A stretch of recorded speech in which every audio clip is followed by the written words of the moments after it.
जय हिंद मित्रों, स्वागत करते हैं आप सभी का ब्रेक टाइम क्लास में। आज हम एडुटेरिया बिहार तत्व संग्रह लगा रहे हैं, जो कि 5वां संस्करण आपका 2026 वाला आ चुका है। और यहाँ पर आपके बीपीएससी बिहार के जितने भी एग्जाम हैं, सभी एग्जामों में यहाँ से क्वेश्चन आपके आ जाते हैं। बिहार का सामान्य परिचय और बिहार का इतिहास हमारा अभी तक कंप्लीट हो चुका है। आज के हम जिस टॉपिक पर बात करने वाले हैं, बिहार के भूगोल के बारे में बात करेंगे। हम यहाँ पर ज्योग्राफी के बारे में जो है बात करेंगे, जो कि बहुत ही महत्वपूर्ण यहाँ से टॉपिक होने वाला है, जिसमें हम बिहार का भौतिक विभाजन, बिहार की जलवायु, बिहार का अपवाय तंत्र, बिहार की मिट्टी, वन एवं वन्य जीव और आपदा प्रबंधन, ये 6 टॉपिक आपके ज्योग्राफी से इंपोर्टेंट होने वाले हैं, जिसके बारे में हम बात करेंगे। फिर हमारी जो नेक्स्ट वीडियो आएगी, बिहार में अर्थव्यवस्था संबंधित क्वेश्चनों पर हम जो है बात करेंगे। और इस बुक के बाद हम किस टॉपिक पर किस बुक को कवर करने वाले हैं ये भी सुन लीजिए, क्योंकि बहुत सारे बच्चे ये पूछ रहे थे कमेंट करके, इस बुक के बाद सर एमसीक्यू लगवाओगे कि नहीं लगवाओगे। बिल्कुल लगवाएंगे। एडुटेरिया का ही आपका एक एमसीक्यू वाली भी बुक आती है, बिहार जीके की ही, हम उसको भी कवर करेंगे, पूर्ण रूप से कवर करेंगे। तो ध्यान रखना, इस बुक को पहले कवर हो जाने दो, इसके बाद फिर हम एमसीक्यू को भी कवर कर लेंगे। चलिए शुरुआत करेंगे सबसे हम बिहार का भूगोल। तो बिहार भौगोलिक रूप से कैसा राज्य है, तो आप कहेंगे बिहार भौगोलिक रूप से एक मैदानी राज्य है।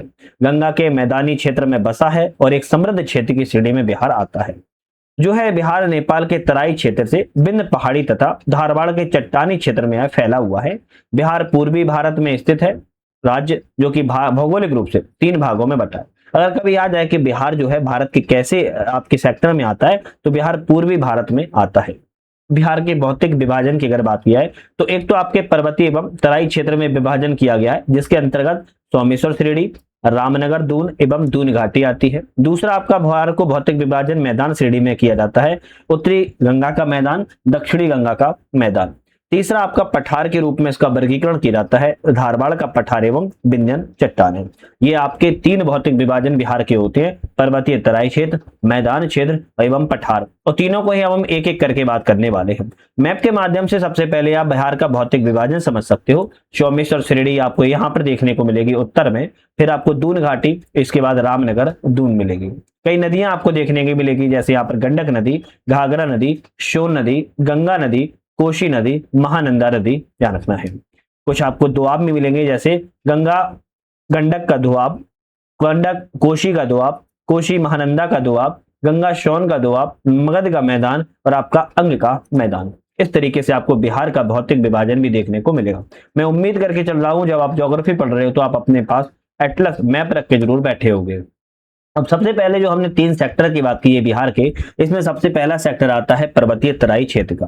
पर्वतीय तराई क्षेत्र की बात किया तो बिहार का जो उत्तर पश्चिमी वाला भाग है, हिमालय पर्वत की शिवालिक श्रेणी का भाग अवस्थित है। जो हिमालय का जो उत्तर पश्चिमी भाग पड़ता है, शिवालिक श्रेणी का भाग पड़ता है। इसका जो क्षेत्रफल है लगभग 932 वर्ग किलोमीटर में आता है, रखना है 932 वर्ग किलोमीटर में है, जो है आपका क्षेत्रफल आता है। दूसरी बात, इसका विस्तार मुख्य रूप से पश्चिमी चंपारण जिले में स्थित है और यह 3 उपवर्गों में विभाजित भी किया जाता है।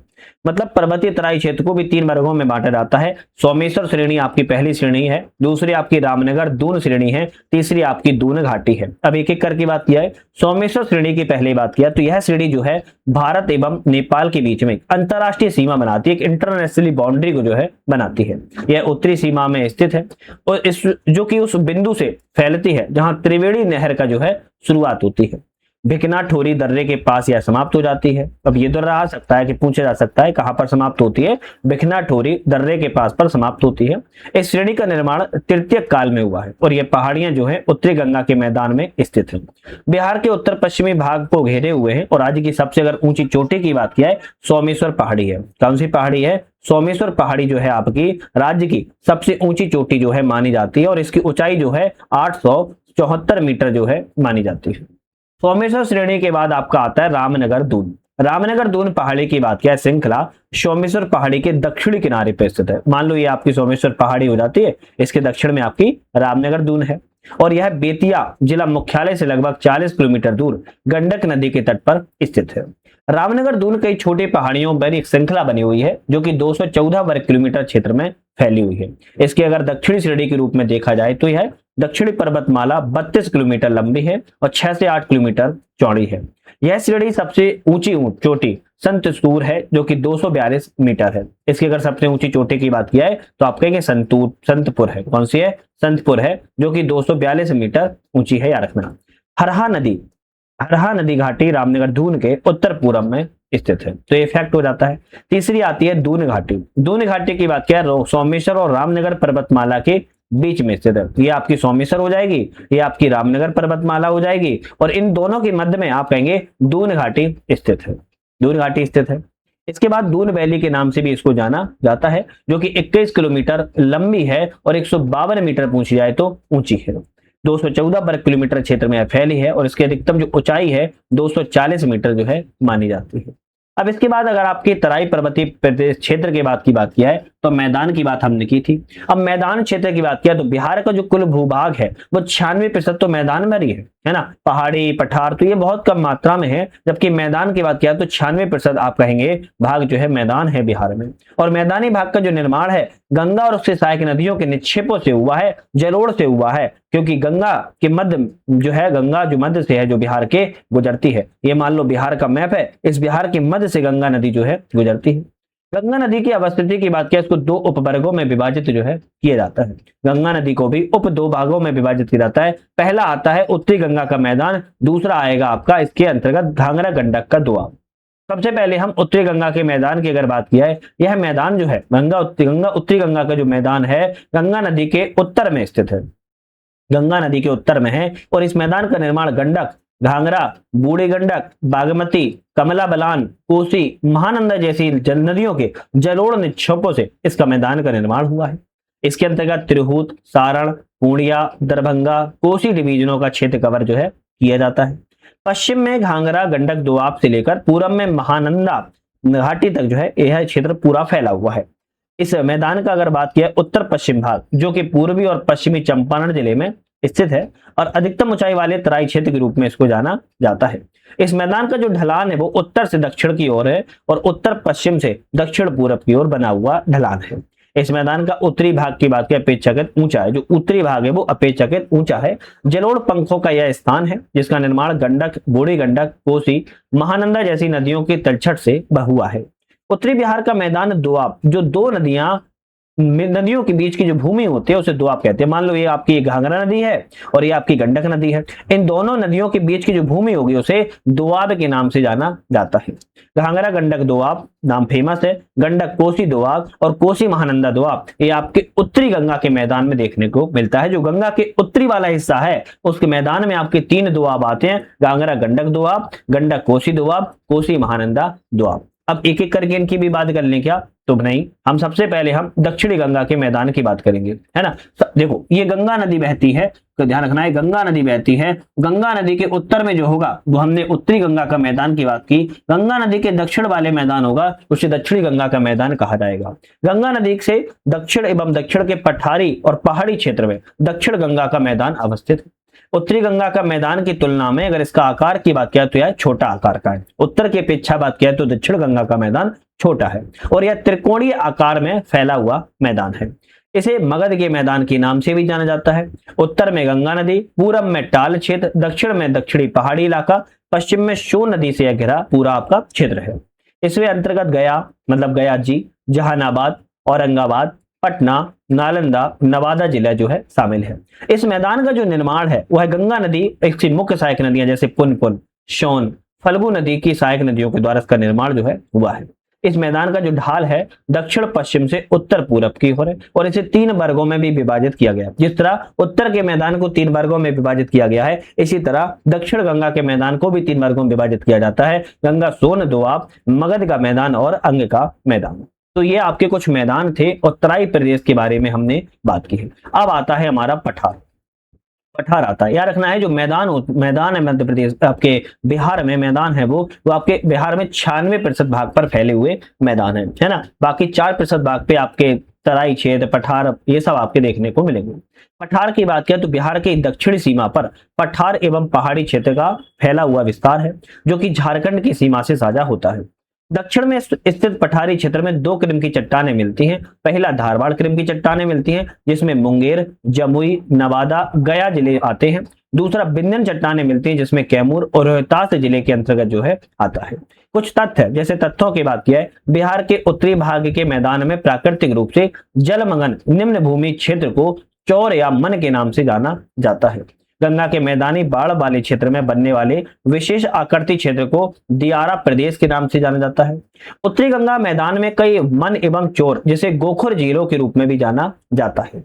दक्षिणी गंगा के मैदान में तटबंध से लगे दक्षिण की ओर गहराई वाले क्षेत्र को ताल के नाम से जाना जाता है। उत्तरी गंगा के मैदान जो बाढ़ की विभीषिका के लिए प्रसिद्ध है, जो उत्तरी गंगा का मैदान है बाढ़ के लिए सबसे ज्यादा जाना जाता है। ये आपका बिहार का मैप है। बिहार के मैप में बात किया है तो आपके सबसे उत्तर में टर्सरी चट्टानें देखने को मिलेंगी, आपके दक्षिण पश्चिम में बिंदन चट्टानें मिलेंगी और दक्षिण में धारवाड़ चट्टानें मिलेंगी और बीच में आपका क्वाटनरी मैदान का भाग जो है मिल जाता है। दक्षिण बिहार की कुछ पहाड़ियां हैं, जैसे गयाजी में ब्रह्मयोनी पहाड़ी है, प्रेतशिला पहाड़ी है, रामशिला पहाड़ी है, मंगला चोरी पहाड़ी, मंगला गौरी पहाड़ी है एवं गुरपा पहाड़ी है। इसी तरह राजगीर में अगर बात की जाए तो राजगीर में रत्नागिरी पहाड़ी है, विपुलगिरी पहाड़ी है, उदयगिरी पहाड़ी है, वैभवगिरी पहाड़ी है, सोनगिरी पहाड़ी है। मुंगेर में बात किया है तो खड़गपुर पहाड़ी है, पीर पहाड़ी है, काली पहाड़ी है, सीताचरण पहाड़ी है, मारुक पहाड़ी है। कैमूर में बात की जाए तो कैमूर पहाड़ी है, रोहतास पहाड़ी है, अधूरा पहाड़ी है। ये आपकी कुछ 4 जिले ऐसे हैं जहां पर सबसे ज्यादा पहाड़ियां देखने को मिलती हैं। इनको आप जरूर याद कर लीजिएगा, जरूर याद कर लीजिएगा। इसके बाद अगर हम बात किया है धारवाड़, धारवाड़ का प्रकार होगा, निर्माण काल होगा, कौन सा क्षेत्र प्रसिद्ध है और क्या विशेषता है। धारवाड़ का निर्माण जो है प्री कैम्ब्रियन काल में हुआ था। मुंगेर, जमुई, नवादा, गया, राजगीर क्षेत्र प्रसिद्ध है। बिहार में सबसे प्राचीन पहाड़ी क्षेत्र है। दूसरा आता है विंध्यन प्रकार की। विंध्यन प्रकार में विंध्यन प्री कैम्ब्रियन में ही निर्माण हुआ था, जिसमें कैमूर और रोहतास क्षेत्र आता है। दूसरा प्राचीन पहाड़ी क्षेत्र है, सीमेंट उद्योग चूना पत्थर के लिए है प्रसिद्ध है। तीसरा आता है टर्सरी हिमालयी क्षेत्र, यह प्लेस्टोसीन काल में निर्माण हुआ था। पश्चिमी चंपारण वाला क्षेत्र प्रमुख है। सोमेश्वर पहाड़ी यह क्षेत्र स्थित है और सबसे नवीन पहाड़ी है। क्वाटरनरी मैदान है, प्लेस्टोसीन एवं होलोसीन में इसका निर्माण हुआ। गंगा का मैदान इसे कहते हैं। बिहार का अधिकांश भाग मैदानी भाग है। कृषि के लिए सबसे उपयुक्त जो है इसको माना जाता है। तो ये हमारा जो है आपका बिहार की आकृतिक भौतिक हमने प्रदेश की जो है बात की है। बिहार की जो था वो हमने भौतिक विभाजन की जो है बात की है। अब हमारा आता है बिहार की जलवायु। बिहार की जलवायु बहुत इंपॉर्टेंट है, ध्यान रखना है, एग्जाम में सबसे ज्यादा आती है। किसी क्षेत्र के दीर्घकालिक मौसम की औसत दशाओं को जलवायु कहते हैं। दीर्घकालिक क्या कहा है, दीर्घकालिक का मतलब लॉन्ग टाइम के लिए, लगभग 30 से 40 साल के लिए, ध्यान रखना है 30 से 40 सालों के लिए जब डेटा को बताया जाता है या औसत जलवायु निकाली जाती है उसे जलवायु कहते हैं। बिहार की जो जलवायु है वो उपोष्ण कटिबंधीय मानसूनी जलवायु की श्रेणी में आती है। किसी क्षेत्र की जलवायु विभिन्न कारकों से प्रभावित होती है, इसमें बिहार भी आता है। अक्षांशीय स्थिति, उपोष्ण क्षेत्र, उत्तर में हिमालय पर्वत की उपस्थिति, बंगाल की खाड़ी से दूरी, उच्चावच, मानसून का प्रभाव, ग्रीष्म हवाएं एवं इत्यादि, ये सभी आपकी जलवायु के कारकों के रूप में जाने जाते हैं। हालांकि हमने बिहार के बारे में बात की है। बिहार के उत्तरी एवं दक्षिणी भाग की भौगोलिक दशाओं में जो अंतर के कारण विभिन्न भूगोलवेत्ताओं ने बिहार की जलवायु को अलग अलग प्रकारों में वर्गीकरण किया है। जैसे कोपेन ने कहा है बिहार की जलवायु को उत्तरी बिहार की जलवायु, दक्षिणी बिहार की जलवायु। उत्तरी बिहार की जलवायु को हम CWG संकेतक के रूप में जानते हैं, दक्षिणी बिहार की जलवायु को AW संकेतक के रूप में जानते हैं। ट्रिवार्था ने कहा है कि उत्तरी बिहार एवं दक्षिणी बिहार, जिसको CAW कहा है और AW कहा है। थॉर्नवेट के द्वारा उत्तर पश्चिमी संकीर्ण क्षेत्र कहा गया जिसे CBW और शेष बिहार कहा गया CAW। तो ये 2-3 आपके भूगोलवेत्ता है, कोपेन, ट्रिवार्था, थॉर्नवेट, और तीनों के द्वारा अलग अलग क्षेत्रों में इसको जो है भौगोलिक दशाओं में जलवायु को जो है अलग अलग रूप में वर्गीकरण बिहार को किया गया है। बिहार में सामान्यतः 3 ऋतुएं पाई जाती हैं। अगर बात की जाए बिहार में ग्रीष्म ऋतु पाई जाती है, दूसरा आपकी वर्षा ऋतु पाई जाती है, तीसरा आपकी शीत ऋतु पाई जाती है। अब एक एक करके ऋतुओं की बात करेंगे, लेकिन छोटा सा अपडेट है कि हमारा ऐप आ चुका है। अब ऐप के बारे में इसलिए बता रहे हैं क्योंकि इस ऐप पर आपको जो है मल्टीपल टेस्ट सीरीज जो है मिल जाती है और मल्टीपल कोर्सेज भी है। तो दोनों चीजें मिलती हैं आपको। मल्टीपल कोर्सेज चल रहे हैं, मल्टीपल टेस्ट सीरीज आपके एग्जाम के लिए है। आप ऑनलाइन माध्यम से इसको ज्वाइन करके जो है लगा सकते हो। ऐप का नाम UPSC नट है, डिस्क्रिप्शन में हमने लिंक दे दिया है, वहां से आप लोग डाउनलोड करके ज्वाइन कर लीजिएगा। बिहार में जो 3 ऋतुएं हैं उसमें सबसे पहले हम ग्रीष्म ऋतु की बात कर लेते हैं। जब सूर्य के उत्तरायण की स्थिति होती है तब तापमान में वृद्धि होती है तो वायु दाब में कमी आने लगती है और यह स्थिति मार्च से मध्य जून की स्थिति पर बनती है। 2025 में औसत तापमान 24 डिग्री सेल्सियस दर्ज जो है किया गया था। औसत तापमान कह रहे हैं, है ना, अधिकतम नहीं, अधिकतम तो 47 डिग्री देखा गया था, औसत 24 डिग्री सेल्सियस है। इस मौसम में पश्चिमी एवं मध्य बिहार में गर्म हवाएं चलती हैं, जिन्हें लू के नाम से जाना जाता है। इस मौसम में तापमान 32 डिग्री सेल्सियस रहता है, लेकिन सबसे गर्म स्थान जो है गया का रहा है 47 डिग्री सेल्सियस। मानसून आने के पूर्व बिहार में बंगाल की खाड़ी से आने वाली जो उष्णकटिबंधीय चक्रवातों के कारण वर्षा होती है, उसे नार्वेस्टर या काल बैसाखी के नाम से जो है जाना जाता है। तो ग्रीष्म ऋतु के बाद आती है वर्षा ऋतु। वर्षा ऋतु जो है जून मध्य से लेकर अक्टूबर मध्य के बीच में बिहार में वर्षा ऋतु के रूप में जानी जाती है। बिहार में मानसून का जो प्रवेश है वो मध्य जून में होता है। बिहार में जुलाई और अगस्त तक अधिक वर्षा होती है। बिहार में जो औसत वर्षा है वो 112 सेंटीमीटर है। कितना? 112 सेंटीमीटर याद रखिएगा। 2011-12 में औसत वर्षा 99.24 सेंटीमीटर रही। 2024 में औसत वर्षा बिहार में 102.5 सेंटीमीटर रही। 2024 में सर्वाधिक वर्षा किशनगंज में 215.2 सेंटीमीटर रही है, जबकि सबसे कम वर्षा वैशाली में केवल 69 सेंटीमीटर जिले में देखने को मिली थी। इसके बाद बिहार में दक्षिण पश्चिमी मानसून की बंगाल की खाड़ी शाखा से सर्वाधिक वर्षा होती है। रखना, ये आपकी जैसे बिहार बना हुआ है और यहाँ पर बंगाल की खाड़ी जो है इससे सबसे ज्यादा वर्षा होती है। बिहार के उत्तरी भाग में अधिक वर्षा होती है और इसी के कारण उत्तरी बिहार बाढ़ से और दक्षिणी बिहार जो है भाग सूखा से प्रभावित जो है माना जाता है। इसके बाद शीत ऋतु आती है। इस काल में मध्य अक्टूबर से फरवरी के माह में शीत ऋतु का रहता है। मानसून लौटने के साथ बिहार में शीत ऋतु प्रारंभ हो जाती है। बिहार में दिसंबर एवं जनवरी माह में सर्वाधिक ठंडक वाला जो है माह माना जाता है और सर्वाधिक ठंडा जिला गया को माना जाता है। दिसंबर जनवरी के माह में भूमध्य सागर से आने वाले जो शीतोष्ण चक्रवात होते हैं, जिसके कारण पश्चिमी और मध्य बिहार में हल्की फूरी वर्षा हो जाती है और यह वर्षा रबी की फसल के लिए बहुत लाभदायक जो है मानी जाती है। अत्यधिक ठंड बिहार में रबी फसल के लिए काफी लाभदायक जो है मानी जाती है। तो बिहार में जो वर्षा की ऋतुएं हैं वो आपकी क्या कहेंगे, आपकी ऋतुएं हैं 3 होती हैं, ग्रीष्म ऋतु, वर्षा ऋतु एवं शीत ऋतु। अब बिहार में हम कृषि जलवायु क्षेत्र की बात करेंगे और ये वेरी इंपॉर्टेंट है और यहां से आपका एक क्वेश्चन पक्का आ जाता है याद रखना है। अगर बिहार में हम कृषि जलवायु क्षेत्र की बात करें तो बिहार में कृषि के दशाओं एवं फसल वर्गीकरण के आधार पर कृषि जलवायु क्षेत्रों को 3 वर्गों में बांटा गया है। इस वर्ग में पहले आता है जोन फर्स्ट। जोन फर्स्ट के अंदर बिहार के उत्तर पश्चिमी क्षेत्र में आता है, जहां पर जलोढ़ मिट्टी की क्या है प्रधानता है। यह क्षेत्र खाद्य उत्पादन के लिए प्रसिद्ध है और गन्ना का उत्पादन यहाँ पर सबसे अधिक होता है। दूसरा जोन आता है बिहार का उत्तर पूर्व क्षेत्र और इसमें खाद्यान्न फसलों के साथ साथ वर्षा अधिक फसलों की प्रधानता है। यहाँ पर मक्का, चाय, जूट जैसे उत्पादन जो है किया जाता है। फिर आता है तीसरा का ए में बिहार के दक्षिण पूर्व का भाग आता है। इस क्षेत्र में वर्षा की कमी के कारण खाद्यान्न फसलों की जगह मोटे अनाज की यहाँ पर प्रधानता पाई जाती है। जोन तीसरे के बी में आता है बिहार का दक्षिण पश्चिम वाला भाग। यहाँ पर जोन सोन सिंचाई नहर प्रणाली के द्वारा खाद्यान्न फसलों के उत्पादन की अधिकता भी जो है किए जाते हैं। तो एक जोन आ जाता है ये वाला, दूसरा जोन आ जाता है ये वाला, तीसरे जोन में आपका विभाजन किया गया ए और बी में, तो इन दोनों को तीसरे में ही जोड़ा जाता है परंतु विभाजन किया गया है। आपका ये देख सकते हो बिहार में कृषि जलवायु क्षेत्रों को 3 जोनों में, जोन फर्स्ट ये आ जाएगा, जोन सेकंड आपका ये आ जाएगा, है ना। ये आपकी बाउंड्री खींची हुई है जोन की। अब तीसरा वाला जो जोन था इसका विभाजन किया गया था जोन 1 थर्ड बी और जोन थर्ड ए। तो ये आपका विभाजन है किसका, ये तीसरे वाले का। ऊपर पहला ये हो जाएगा, दूसरा ये हो जाएगा, तीसरे में पूरा है लेकिन ए और बी में इसका जो है विभाजन कर दिया गया है। जोनों में अगर बात किया है तो जोन फर्स्ट में 13 जिले आते हैं। इसमें पश्चिमी चंपारण, पूर्वी चंपारण, शिवहर, सीतामढ़ी, मधुबनी, गोपालगंज, सिवान, सारण, मुजफ्फरपुर, दरभंगा, वैशाली, समस्तीपुर एवं बेगूसराय।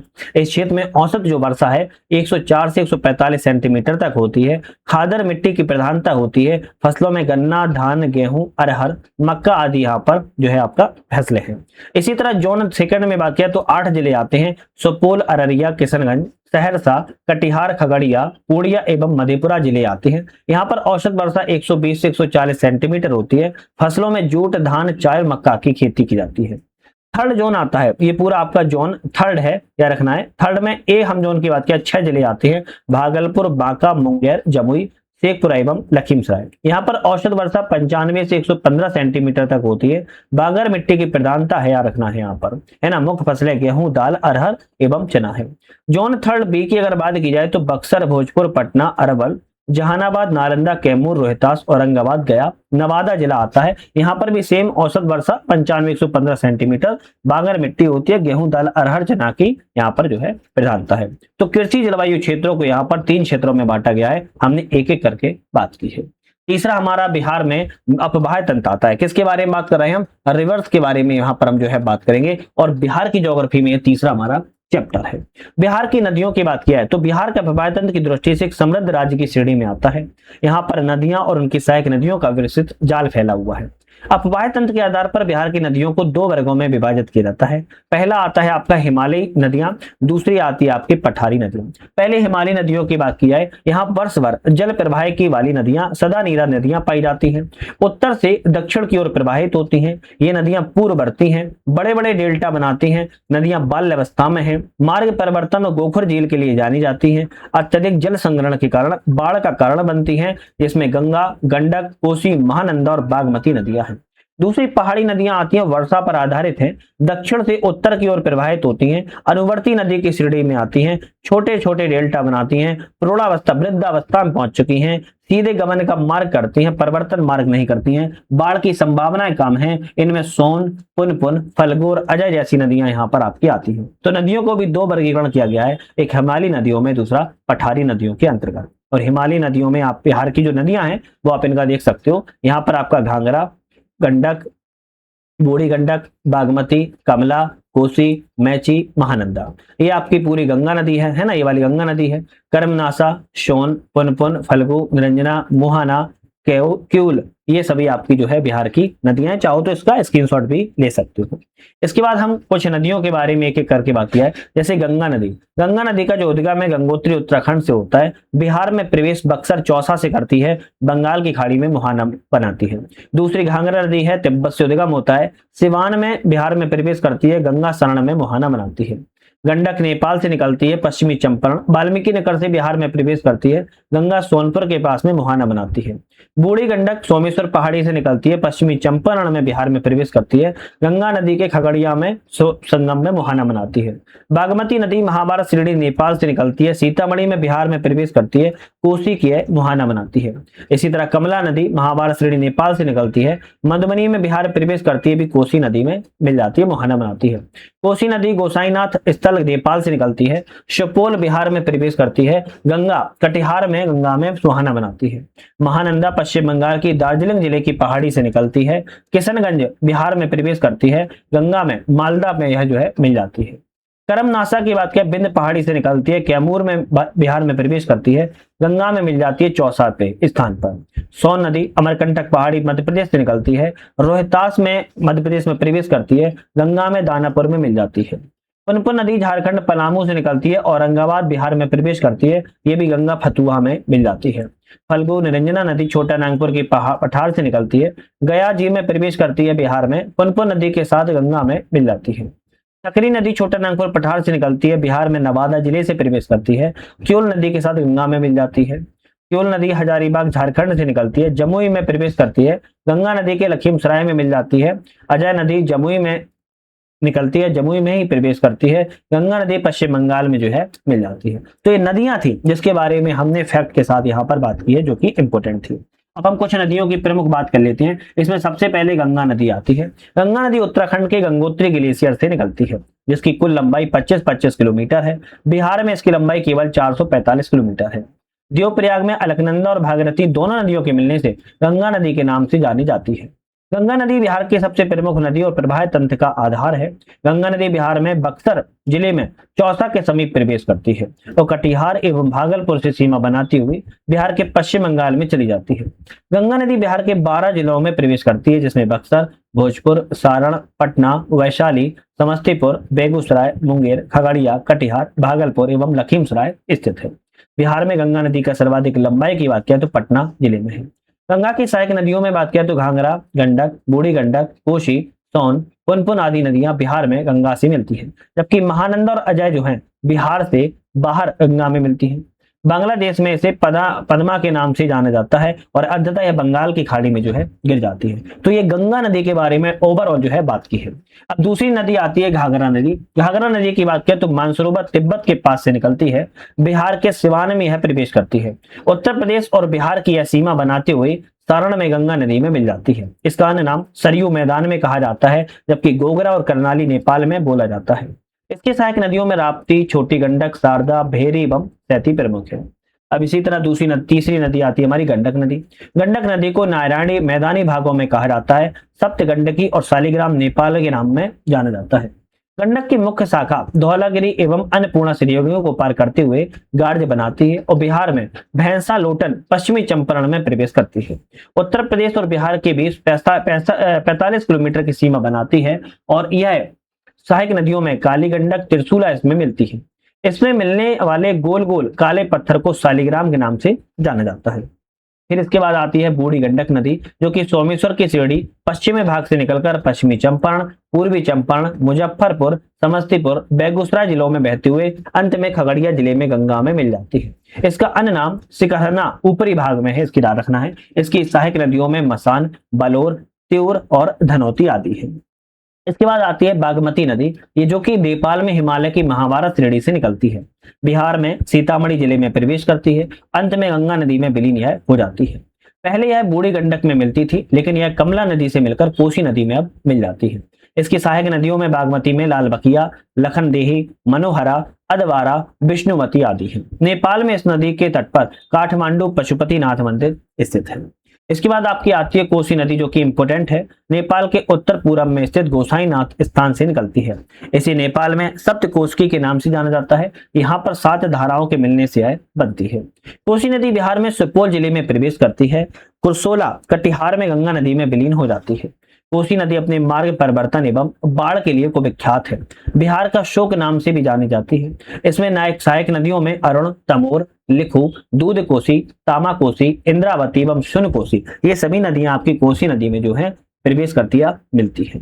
इसके बाद आती है महानदी। महानदी की बात किया तो महानदी पश्चिम बंगाल के दार्जिलिंग जिले की पहाड़ी से निकलकर किशनगंज, पुणे और कटिहार होती हुई मालदा पश्चिम बंगाल में गंगा नदी में जो है मिल जाती है। उत्तर बिहार की सबसे अपूर्वी नदी है। इसकी सहायक नदियों में पेन्नौर, नागर, बालासर एवं मेची है। इसके बाद आता है करमनासा नदी।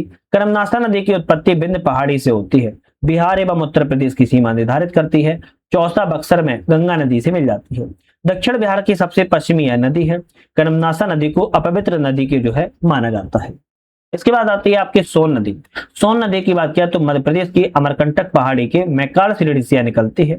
रोहतास जिले के बिहार एवं गढ़वा जिले झारखंड के बीच में बिहार में प्रवेश करती है। रोहतास एवं भोजपुर की पूर्वी सीमा बनाते हुए मनेर दानापुर में गंगा नदी में से मिल जाती है। इसके बाद यमुना के बाद गंगा की अगर दूसरी सबसे बड़ी सहायक नदी की बात करें, दक्षिणी सहायक नदी, तो सोन नदी को ही माना जाता है। इसकी सोन के सहायक नदियों में अरिहंत, कन्हार, उत्तरी कोयल है। सोन नदी के टेहरी बांध रोहतास में, इंदपुरी बैराज रोहतास में, बाढ़ सागर बांध मध्य प्रदेश में स्थित है। सोन नदी पर बने नहरों में रोहतास, भोजपुर के शुष्क मैदानी क्षेत्र को बिहार का चावल उत्पादक के लिए क्षेत्र माना जाता है। इसके बाद आती है आपकी पुनपुन नदी। पुनपुन नदी झारखंड क्षेत्र के पलामू जिले के छोटा नागपुर पठार से निकलती है। बिहार में औरंगाबाद, जहानाबाद होते हुए फतुहा में गंगा नदी में मिल जाती है। इसकी प्रमुख सहायक नदियों में मोरहर, मादर एवं दरदाह आदि है। दक्षिण बिहार की दूसरी प्रमुख नदी है। इसके बाद आपकी आती है फल्गु नदी। फल्गु नदी की बात किया तो हजारीबाग के पठार से निकलने वाली लीलांजन, निरंजना एवं मुहाना नदियों के मिलने से यह बनती है। अंततः गया होते हुए पुनपुन नदी में मिल जाती है और यह जो कि गंगा की यह उपनदी है।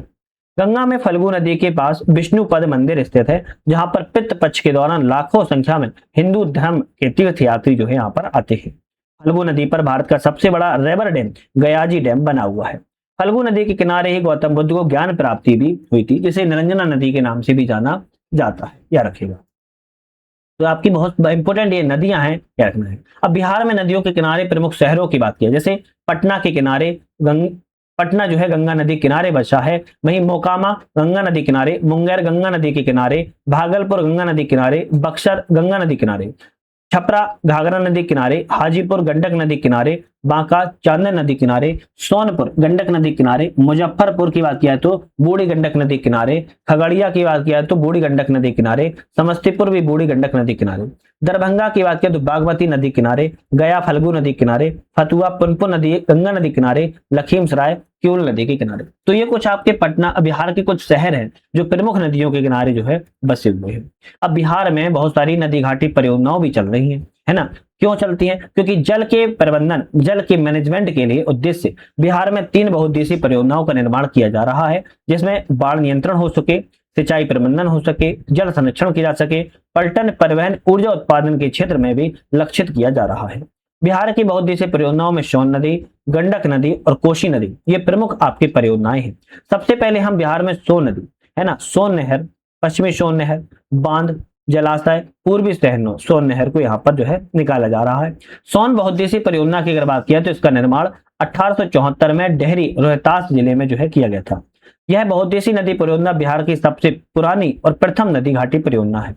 डेहरी में बारुन के पास सोन नदी पर बांध बनाकर दो नहरें दोनों किनारों से निकाली गई हैं। पूर्वी सोन नहर, इसका नहर औरंगाबाद, गया, जहानाबाद, अरवल, पटना तक सिंचाई की जाती है, जबकि पश्चिमी नहर में रोहतास, कैमूर, बक्सर, भोजपुर जिलों में सिंचाई जो है की जाती है। सोन नहर पर दो जल विद्युत केंद्र भी हैं। डेहरी जल विद्युत केंद्र जो कि 6.6 मेगावाट का है, दूसरा बारुन जल विद्युत केंद्र जो कि 3.3 मेगावाट स्थापित जो है यहाँ पर किया गया है। सोन नदी के बाद दूसरी आती है गंडक बहुउद्देशीय परियोजना। गंडक बहुउद्देशीय परियोजना की बात किया है तो गंडक परियोजना भारत एवं नेपाल की है, संयुक्त परियोजना है, भारत और नेपाल की है। इसका लाभ जो है बिहार, उत्तर प्रदेश और नेपाल तीनों लोगों को मिलता है। गंडक परियोजना के लिए 1959 में नेपाल की समझौता किया गया था और इस परियोजना का कार्य 1960 में प्रारंभ जो है किया गया है। इस परियोजना के अंतर्गत भारत नेपाल सीमा पर भैंसोलोटन के पास गंडक नदी पर बांध का निर्माण करके जलाशय का निर्माण किया गया है ना। इसके बाद यह बैराज वाल्मीकि नगर के पास त्रिवेणी संगम के पास निर्मित है। गंडक परियोजना पूरब और पश्चिम की ओर निकाली गई है, जिसमें पूर्वी गंडक नहर आती है, दूसरी आपकी पश्चिमी गंडक नहर आती है। पूर्वी नहर को भी तीन भागों में विभाजित किया जाता है, तिरहुत, त्रिवेणी एवं दोन नहर के नाम से। तिरहुत, त्रिवेणी, दोन नहर पश्चिमी चंपारण, पूर्वी चंपारण, मुजफ्फरपुर, वैशाली जिलों में सिंचाई के द्वारा की जाती है। पश्चिमी नहर जलाशय से नेपाल होकर निकलती है। नेपाल में सिंचाई के अतिरिक्त से निकलने वाली सहायक नहरों में उत्तर प्रदेश में गोरखपुर, देवरिया, बिहार में सिवान, सारण में सिंचाई भी की जाती है। इस परियोजना के तहत पूर्वी नहर पर 15 मेगावाट का जल विद्युत केंद्र स्थापित किया गया है और इसी प्रकार का केंद्र पश्चिमी नहर पर भी बना हुआ है। तीसरी आती है कोसी बहुउद्देशीय परियोजना। कोसी बहुउद्देशीय परियोजना की बात किया है तो भारत और नेपाल की है, संयुक्त परियोजना है। इस परियोजना की स्थापना 1953 में की गई थी और परियोजना 1954 में है लागू की गई थी। इस परियोजना का तहत हनुमान नगर बांध बनाकर नेपाल में जलाशय का निर्माण जो है किया गया है। यह परियोजना 1965 में पूर्ण रूप से तैयार जो है हो चुकी थी। इसको भी पश्चिमी कोसी नहर और पूर्वी कोसी नहर के रूप में इसका जो है निर्माण किया गया है। पूर्वी कोसी नहर में अररिया, सुपौल, पूर्णिया सिंचाई की जाती है, जबकि पश्चिमी नहर में दरभंगा, मधुबनी, सुपौल, बेगूसराय आदि क्षेत्रों में सिंचाई को किया जाता है। अब बिहार में हम झीलों की बात की जाए तो बिहार में झीलों की बात करने से पहले याद रखना है, इसको मैप के माध्यम से याद करने की कोशिश करेंगे, है ना, लाइन बाय लाइन करेंगे। पश्चिमी चंपारण में सरैया मन झील है, पूर्वी चंपारण में मोती झील एवं पीपरा मन झील है, दरभंगा में बात किया तो कुशेश्वर झील है, सहरसा में बात किया तो सिमरी झील है, कटिहार में बात किया तो गोगाबिल झील है, भागलपुर में जगतपुर झील है, इसके बाद बात किया बेगूसराय में कांवर झील है, नालंदा में घोटा कटोरा झील है, गया जी में मोचलिंडा झील है और कैमूर में बात किया तो अनुपम झील है। ये आपकी कुछ झीलें हैं जो आप मैप के माध्यम से चाहो तो इसको स्क्रीनशॉट लेके भी नोट डाउन कर सकते हो। अब इसके बाद हम बिहार की प्रमुख झीलों में कांवर झील की बात किया तो बेगूसराय जिले में है, घोड़ा कटोरा झील की बात किया तो राजगीर नालंदा जिले में है, गोगाबिल झील या घोगा झील की बात किया कटिहार में है, अनुपम झील की बात किया तो आपके कैमूर में है, कुशेश्वर झील की बात किया दरभंगा में है और मुचलिंडा झील की बात किया बोधगया गया जी में है, सिमरी झील की बात किया सहरसा में है, नागी झील की बात किया जमुई में है और नकटी झील भी आपकी जमुई में है, जगतपुर झील की बात किया भागलपुर में है, मोती झील मोतिहारी पूर्वी चंपारण में है, सरैया मन झील बेतिया पश्चिमी चंपारण में है और पीपरा मन मोतिहारी पूर्वी चंपारण में स्थित है। तो ये कुछ झीलें हैं जो आपके बिहार में बहुत ज्यादा महत्वपूर्ण है। अब बिहार में कुछ नहरें भी निकाली गई हैं, जैसे त्रिवेणी नहर गंडक नदी पर निकाली गई है, तिरहुत नहर गंडक नदी पर निकाली गई है, दोन नहर गंडक नदी पर निकाली गई है। अब इन तीनों नहरों से त्रिवेणी, तिरहुत, दोन से पूर्वी चंपारण, पश्चिमी चंपारण, मुजफ्फर और वैशाली जिले को लाभ मिलता है। इसी तरह पूर्वी कोसी कोसी नदी से निकाली गई है, अररिया, सुपौल, पूर्णिया को लाभ मिलता है और पश्चिमी कोसी कोसी नदी से ही निकाली गई है, दरभंगा, मधुबनी, सुपौल जिले को लाभ मिलता है। राजपुर नहर की बात किया कोसी नदी पर निकाली गई है, सहरसा, मधेपुरा, बेगूसराय को इसमें लाभ मिलता है। पूर्वी सोन नहर सोन नदी से निकाली गई है, औरंगाबाद, जहानाबाद, पटना, गया, अरवल जिले को लाभ मिलता है। पश्चिमी जोन से बात किया तो सोन नदी से निकाली गई है सोन, पश्चिमी सोन, जो कि रोहतास, भोजपुर, कैमूर और बक्सर जिले को इसके द्वारा जो है लाभ दिया जाता है। अब नहरों की बात कर ली, झीलों की बात कर ली, नदियों की बात कर ली, वाटरफॉल्स जलप्रपात की बात कर लेते हैं।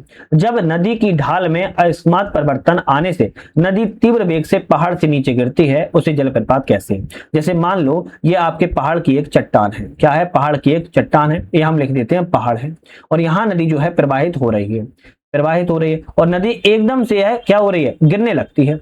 क्या होने लगती है, एकदम से तीव्र पहाड़ से गिरने लगती है, तो यह क्या हो जाता है, यही आपका जलप्रपात जो है बन जाता है, वाटरफॉल्स का निर्माण हो जाता है। अब बिहार में कुछ प्रमुख वाटरफॉल्स हैं, जैसे ककोलत जलप्रपात नवादा जिले में है, दुर्गावती जलप्रपात रोहतास जिले में है, कशिश जलप्रपात की बात की जाए तो रोहतास जिले में है।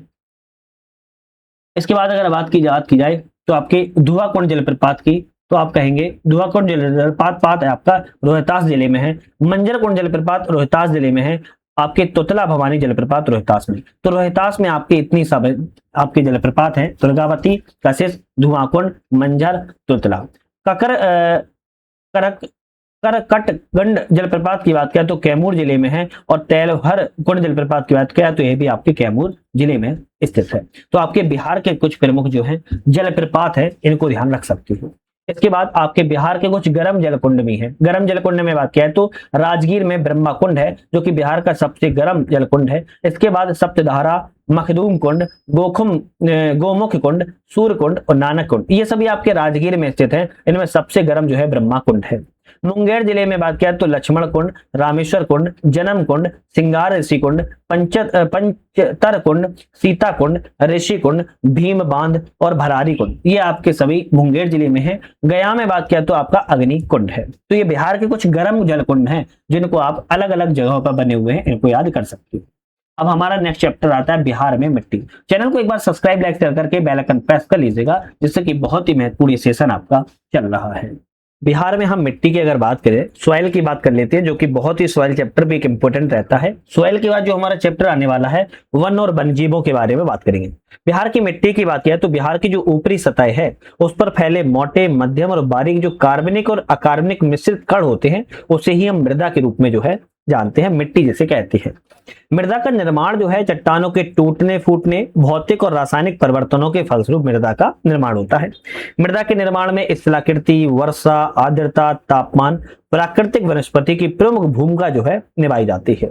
मृदा के अध्ययन को मृदा विज्ञान मतलब कि पेडोलॉजी कहा जाता है, और विश्व मृदा दिवस 5 दिसंबर को मनाया जाता है।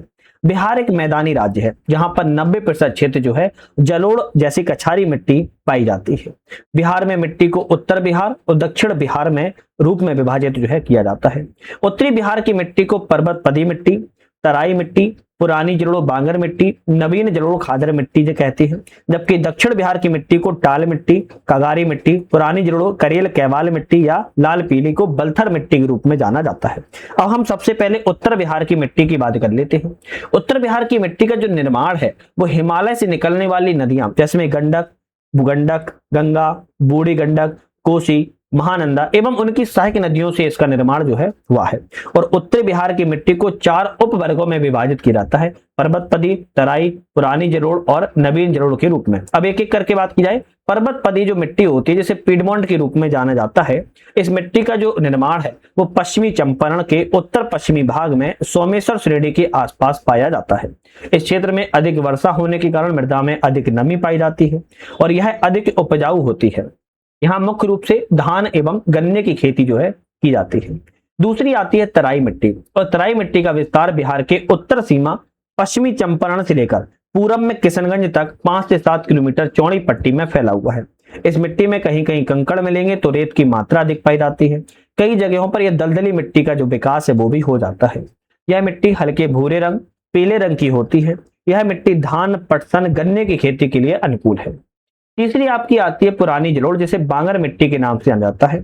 इस मिट्टी का विकास उन क्षेत्रों में हुआ है जहां बाढ़ का पानी हर साल नहीं पहुंच पाता है, याद रखना है। इस मिट्टी का विस्तार कांगड़ा गंडक दोआब, बूढ़ी गंडक के पश्चिमी भाग में हुआ है। इसका विस्तार पूर्णिया, सहरसा, दरभंगा, मुजफ्फरपुर आदि क्षेत्रों में देखने को मिलता है। पुरानी जलोढ़ मिट्टी को सुंदरी मिट्टी के नाम से भी या बाल सुंदरी मिट्टी के नाम से जाना जाता है। इस मिट्टी में चूना और पोटास की अधिकता पाई जाती है तथा फास्फोरस एवं नाइट्रोजन की कमी पाई जाती है। यह प्रकृति में कैसी होती है, तो क्षारीय प्रकृति की होती है। इसमें धान, गेहूं, मक्का और तंबाकू, गन्ना उगाए जाते हैं। बाल सुंदरी का हमने जो अभी नाम लिया है, उत्तर बिहार की पुरानी जलोढ़ मिट्टी को बाल सुंदरी कहते हैं, जिसका विस्तार पूर्णिया, सहरसा, दरभंगा, मुजफ्फरपुर, सारण, चंपारण जिलों में मिलता है। फिर आता है आपका नवीन जलोढ़ मिट्टी, जिसे खादर मिट्टी कहते हैं। खादर मिट्टी का निर्माण जो है हर साल नदियों के द्वारा लाए गए अवसादों से इसका निर्माण होता है, जिसे खादर मिट्टी कहा जाता है। और इस मिट्टी का निर्माण में गंगा, गंडक, बूढ़ी गंडक, कोसी, महानंदा जो नदी घाटियां हैं वहां पर आपकी नवीन जलोढ़ खादर मिट्टी पाई जाती है। इस मिट्टी का जो रंग है वो गहरा भूरा होता है। बालू और चिल्का की इसमें प्रधानता पाई जाती है, जबकि नाइट्रोजन इसमें कमी पाई जाती है। इस मिट्टी की जो उर्वरक शक्ति है वो सबसे ज्यादा होती है। पर्याप्त सिंचाई होने पर धान, गेहूं, जूट, मक्का की यहाँ पर अच्छी पैदावार की जाती है। उत्तरी बिहार की मिट्टी के बाद आती है हमारी दक्षिणी बिहार की मिट्टी। दक्षिण बिहार की मिट्टी का जो विस्तार है गंगा नदी एवं छोटा नागपुर पठार के मध्य में हुआ है। मिट्टी की संरचना के आधार पर दक्षिण बिहार की मिट्टी को 4 भागों में विभाजित किया जाता है। पहला आता है टाल मिट्टी। टाल जो होता है वो निम्न भूमि का क्षेत्र होता है। वर्षा ऋतु में यहाँ पर जल प्लावित रहता है, मतलब जल से भरा होता है। और टाल मिट्टी का विस्तार गंगा के दक्षिणी तट पर बक्सर से मुंगेर, भागलपुर वाला क्षेत्र पाया जाता है। 8 से 10 किलोमीटर की चौड़ी पट्टी में है। दूसरी बात, इस मिट्टी में छोटे मोटे वाली धूसर कण पाए जाते हैं। धूसर रंग की होती है, भारी मिट्टी होती है। इस मिट्टी में रबी की फसलों की अच्छी खेती होती है और यह क्षेत्र दलहन उत्पादन के लिए बहुत प्रमुख है। अब इसी में दक्षिण बिहार में आती है कगारी मिट्टी। कगारी मिट्टी गंगा नदी के दक्षिणी तट पर, मतलब कि सोन, फल्गु, पुनपुन और क्योल नदियों के किनारों पर इस मिट्टी का विस्तार हुआ है। उर्वरक शक्ति यहाँ पर कुछ कमजोर देखने को मिलती है। इस मिट्टी में मोटे अनाज एवं सब्जी का उत्पादन जो है किया जाता है। इस मिट्टी में उगाई जाने वाली फसलों में मक्का, सरसों, मिर्च जो है बहुत ज्यादा प्रमुख है। तीसरी आती है पुरानी जलोढ़ मिट्टी, जिसे करेल या कैबाल मिट्टी भी कहते हैं। इस मिट्टी का विस्तार बक्सर, उत्तरी गंगा, पटना, नालंदा, मुंगेर से लेकर भागलपुर तक फैला है। इस मिट्टी की उर्वरक शक्ति अधिक है और इसमें जल सोखने की क्षमता भी अधिक होती है। मिट्टी का गहरा रंग होता है, मतलब कि गहरा भूरा रंग होता है, पीला और हल्का पाया जाता है। मिट्टी में उगाई जानी फसलों में मक्का, धान, बाजरा, आलू, अरहर और गेहूं की खेती जो है की जाती है।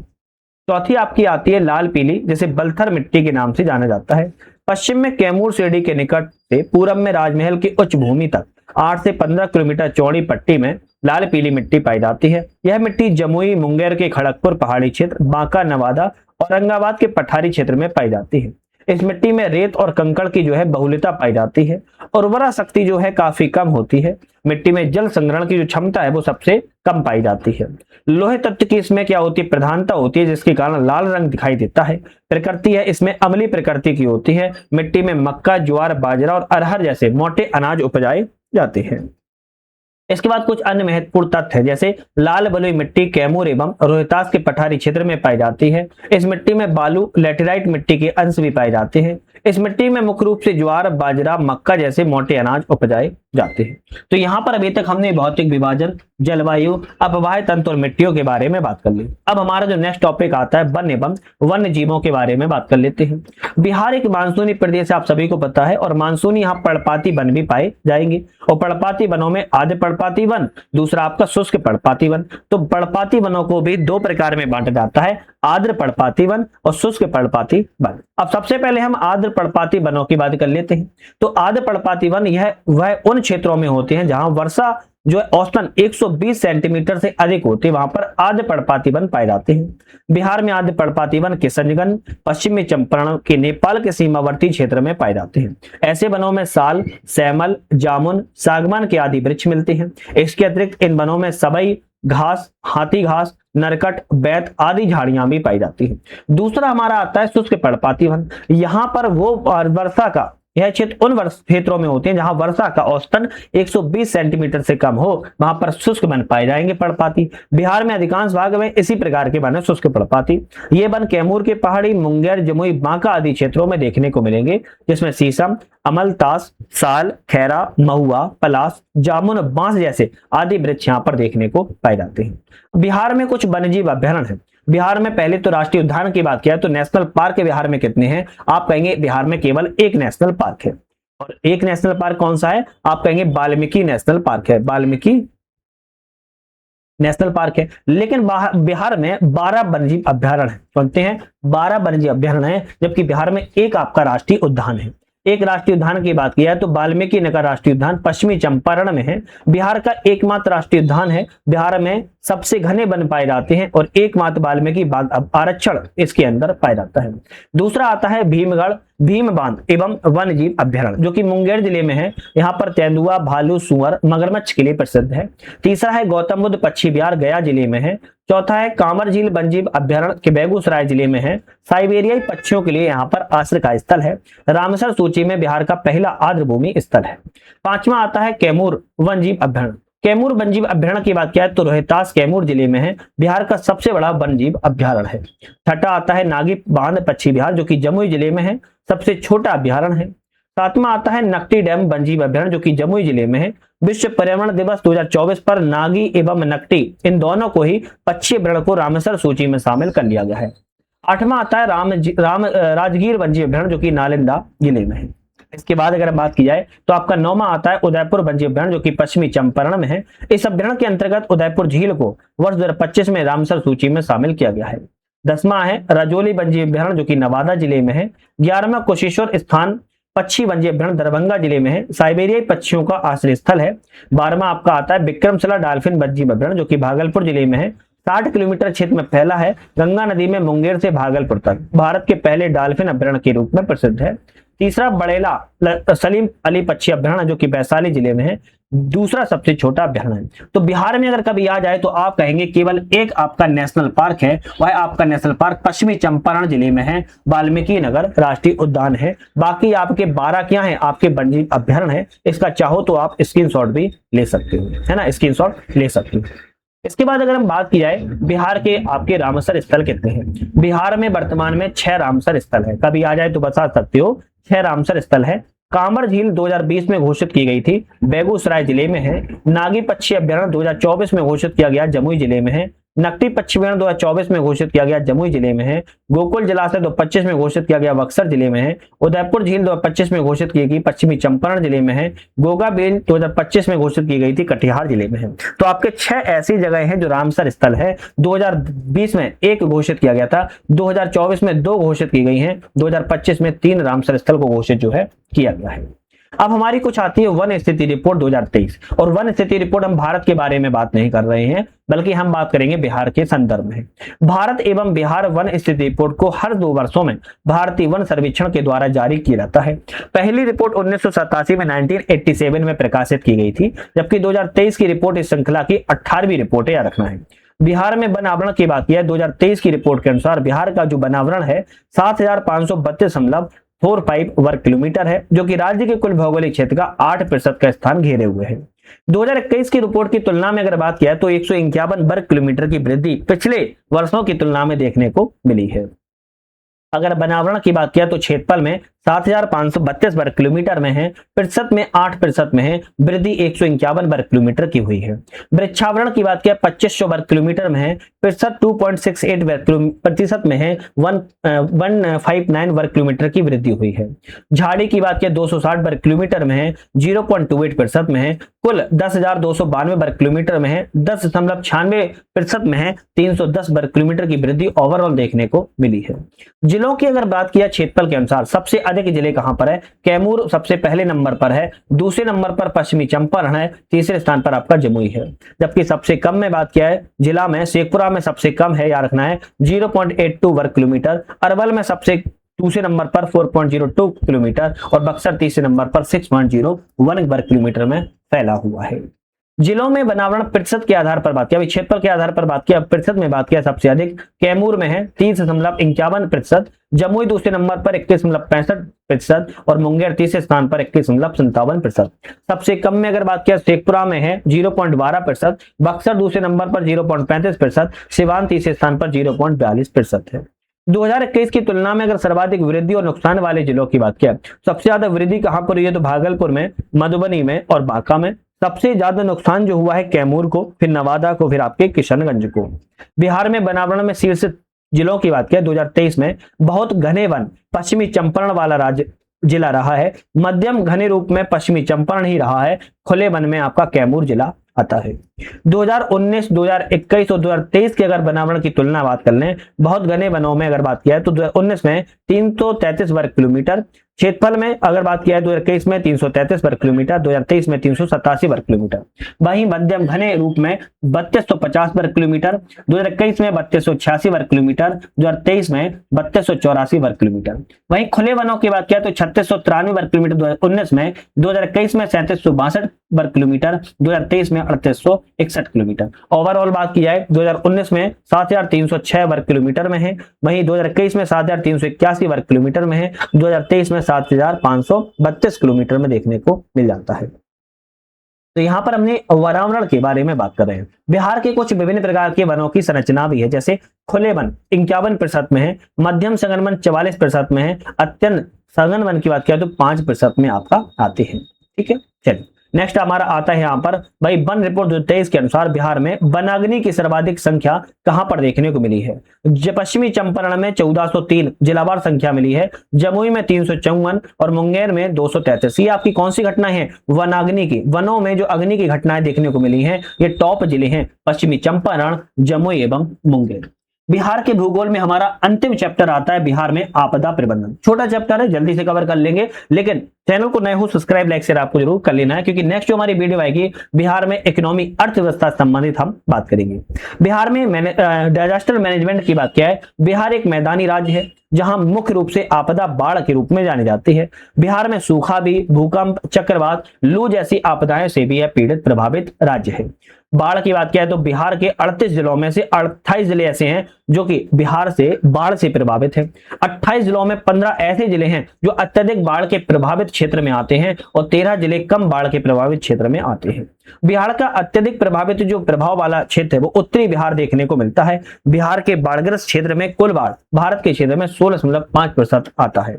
अत्यधिक बाढ़ अगर प्रभावित जिलों की बात किया तो 15 जिले हैं, जिसमें पूर्वी चंपारण, मुजफ्फरपुर, वैशाली, सीतामढ़ी, शिवहर, दरभंगा, मधुबनी, समस्तीपुर, सहरसा, सुपौल, मधेपुरा, खगड़िया, बेगूसराय, भागलपुर एवं कटिहार है। अब देखो याद तो होने वाले आपको है नहीं ऐसे, या तो आप 2 से 3 बार वीडियो देख लेना या फिर अपने मैप पे ड्रॉ करते चलो भाई, याद आपको हो जाएंगे, है ना, घोल के तो नहीं पिला पाएंगे। कम बाढ़ वाले 13 जिलों की बात किया है तो पश्चिमी चंपारण, सारण, सिवान, गोपालगंज, पूर्णिया, किशनगंज, पटना, नालंदा, भोजपुर, बक्सर, लखीमसराय और शेखपुरा आपके यह कम बाढ़ से प्रभावित क्षेत्र है। बाढ़ आती क्यों है, इसके कारण क्या है, तो बिहार की भूआकृति के आकृति जो है नीचा होना एक कारण है। बिहार की वर्षा ऋतु में 2 माह में अत्यधिक वर्षा का होना है। उत्तरी बिहार की नदियों में वर्षा ऋतु में अत्यधिक जल प्रवाह का होना है। बिहार में जल प्रबंधन का अभाव का होना है। तटबंधों का टूटना है। जल संग्रहण के क्षेत्र में मानव का प्रसार होना भी, ये सभी आपके बाढ़ के कारण के रूप में जाने जाती है। इसके बाद सूखा भी है। सूखा क्यों है, तो मानसून की अनिश्चितता और जल के अवैज्ञानिक दोहन के कारण सूखा की उत्पत्ति जो है उत्पन्न हो जाती है। बिहार का लगभग 20% क्षेत्र ऐसा है जो सूखे से प्रभावित है, और सूखे से प्रभावित कुछ जिले भी हैं जिसमें औरंगाबाद, गया, नवादा, रोहतास, कैमूर और मुंगेर जिला बहुत प्रभावित है। सूखा नियंत्रण के लिए आधुनिक सिंचाई पद्धति जैसे टपक सिंचाई, फव्वारा सिंचाई का प्रयोग करके नहर निर्माण का कार्य भी किया जाना आवश्यक है। बिहार में भूकंप भी आता है, पता होना चाहिए। तो भूकंप की अगर बात किया तो हिमालय की समीप होने के कारण या भूकंप की संभावनाएं बनती हैं। बिहार के अलग अलग क्षेत्रों में भूकंप की संभावनाएं हैं। जोन 5, 4 और 3 में विभाजित किया गया है। जोन 5 में अत्यधिक प्रबल वाले जो जिले हैं वो किशनगंज, सहरसा, सुपौल, मधेपुरा, अररिया, सीतामढ़ी, दरभंगा एवं मधुबनी, पूर्णिया है। जबकि जोन 4 में मध्यम प्रबलता का भूकंप पूर्वी चंपारण, पश्चिमी चंपारण, सारण, वैशाली, पटना, सिवान और शिवहर है। जबकि जोन 3 के अंतर्गत निम्न प्रबलता वाले गयाजी, औरंगाबाद, रोहतास, कैमूर, बक्सर, भोजपुर एवं मुंगेर में आता है। बिहार में सब कुछ आता है तो चक्रवात कैसे छूट सकता है, तो बिहार भौगोलिक रूप से समुद्र तटीय राज्य तो नहीं है, लेकिन बंगाल की खाड़ी के समीप होने के कारण यहाँ चक्रवात जैसी आपदा कभी कभी प्रभावित जो है हो जाती है। बंगाल की खाड़ी में उत्पन्न होने वाले चक्रवात पश्चिम बंगाल, झारखंड से होकर बिहार के सीमावर्ती जो जिले हैं वहां को प्रभावित कर सकते हैं। चक्रवात को मुख्य रूप से बिहार के पूर्वी जिले किशनगंज, पूर्णिया, भागलपुर, कटिहार और अररिया में प्रभावित है। चक्रवात में मूसलाधार वर्षा और तेज हवाओं से जानमाल की क्षति जो है हो जाती है। आपने सुना होगा सेंडाई फ्रेमवर्क और बिहार के बारे में। जापान के सेंडाई शहर में मार्च 2015 में आपदा जोखिम की कमी लाने के लिए तीसरा संयुक्त विश्व शिखर सम्मेलन आयोजित किया गया था। इस सम्मेलन में आपदा जोखिम में कमी लाने के संबंधित 7 प्रमुख लक्ष्यों को निर्धारित किया गया है। भारत ने 1 जून 2016 को सेंडाई फ्रेमवर्क को अपनाया है। बिहार का भारत का पहला राज्य है जिसने सेंडाई फ्रेमवर्क से संबंधित योजनाओं को लागू भी किया हुआ है। बिहार के 2016 में आपदा जोखिम न्यूनीकरण रोड मैप 2015 से 2030 के लिए जो है अपनाया भी गया है। तो ये सेंडाई फ्रेमवर्क भी थोड़ा सा इंपॉर्टेंट है। तो यहां पर हमारा बिहार का जो भूगोल है, ज्योग्राफी है, पूरा कंप्लीट होती है। अब हम नेक्स्ट वीडियो में बिहार की अर्थव्यवस्था के बारे में, इकोनॉमी के बारे में बात करेंगे, जो कि एक छोटा चैप्टर होगा लेकिन इंपोर्टेंट फैक्ट होने वाले हैं जो कि एग्जाम्स के पॉइंट ऑफ व्यू से बहुत ज्यादा महत्वपूर्ण है। तो आज हम वीडियो को समाप्त करेंगे, पुनः नई वीडियो मुलाकात करेंगे। तब तक के लिए जय हिंद, जय भारत।